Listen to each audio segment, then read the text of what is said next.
महाबोधी महाविहार मुक्तीसाठी निरंतर या संविधान परिसरामध्ये एक मोठं आंदोलन चालू आहे आणि आंदोलनामध्ये आपल्याला सूर्यभान शिंदेसाहेब जुळलेले आहे आणि निरंतर या आंदोलनाला मोठा आणि त्याचे थेट वातावरण जाणून घ्या त्यांचं काय होईल तर मला परिचय मेरा परिचय ऐसा है, मैं सबसे पहले तो भारतीय बौद्ध महासभा शाखा शांतिनगर नागपुर का संगठन सचिव के रूप में यहाँ संबोधित कर रहा हूँ। दूसरी बात यह है कि महाबोधि महाविहार मुक्ति आंदोलन जो चल रहा है, सदियों से जो चल रहा है, उसका एक साधक के रूप में मैं हर आंदोलन में सक्रिय रहता हूँ और डॉक्टर बाबा साहब अम्बेडकर जी का एक सच्चा अनुयायी के रूप में मैं हर आंदोलन में रहता ही हूँ।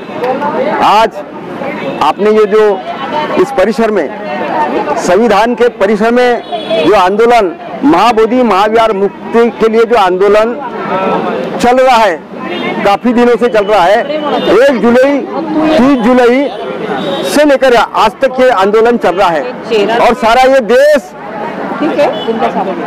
देश देख रहा है ये क्या चल रहा है।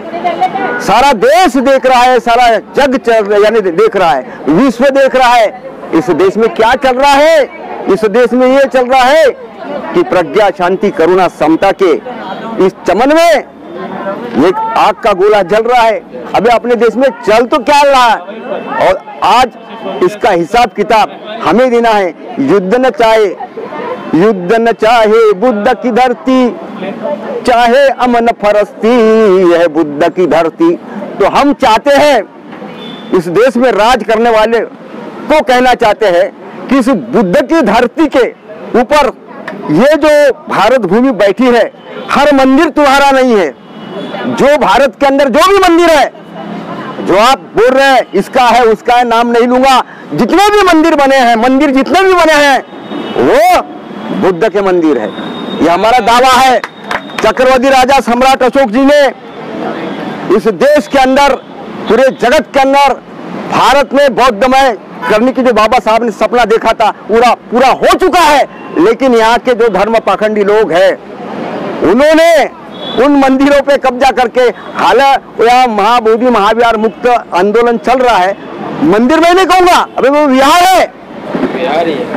राजा सम्राट अशोक जी ने हमें विहार बना के दिया, विचारों का विहार है, मंदिर नहीं। हम टेम्पल बोलते रहे, हटा दो ये टेम्पल को।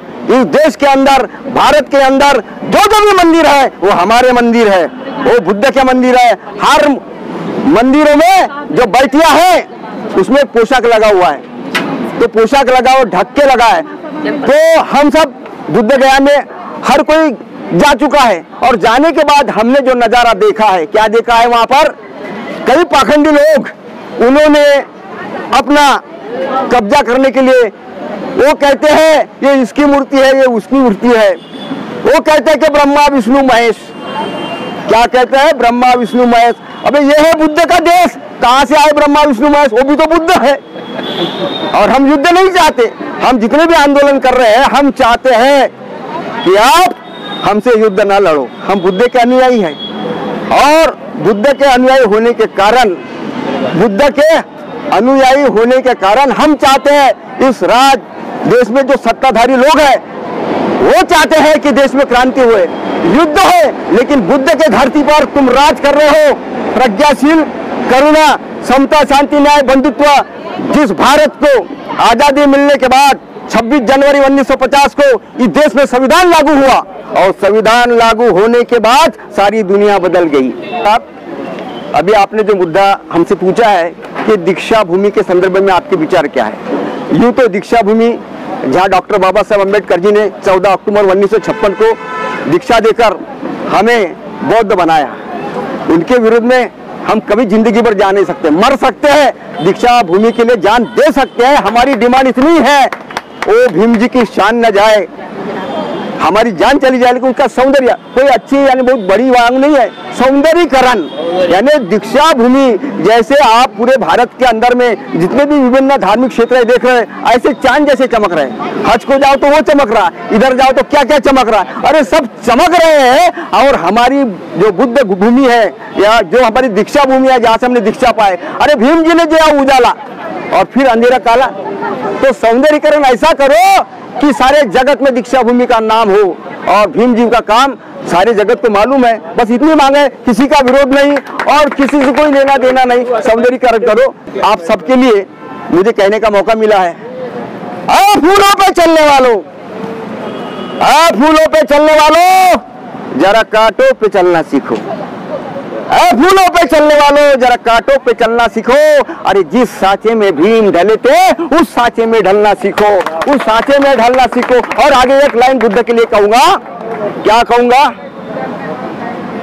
तथागत की बातों पर, अरे तथागत की बातों पर करो जरा सा गौर, तथागत की बातों पर करो जरा सा गौर। चलो बुद्ध की ओर, चलो बुद्ध की ओर। बुद्धम शरणम गच्छामि, धम्मम शरणम गच्छामि, संगम शरणम गच्छामि। युद्ध से आखिर कुछ भी न होता, हर कोई अपना सुख चैन खोता। युद्ध से आखिर कुछ भी न होता, हर कोई अपना ये सुख चैन खोता। आज किसी को नहीं चाहिए, अरे आज किसी को नहीं चाहिए खून खराबा शोर, नहीं तो डाकू अंगुलीवाल बनेंगे। याद रखना, इसलिए आज किसी को नहीं चाहिए, इसलिए तो डरना है। धरना में मरना भी है। हम क्रांति में डाकू अंगुलीमाल बनके अपने हाथ में तलवार लेना नहीं चाहते, क्योंकि वो भी भिक्षु बने थे और हम शांतिवादी है, हम क्रांतिवादी नहीं है। लेकिन सहनशीलतेची मर्यादा संपली तिथे क्रांतीला सुरुवात होते म्हणतात आणि या देशातील सर्व पुढाऱ्यांनी आमची दखल घ्यावी एवढेच बोलतो।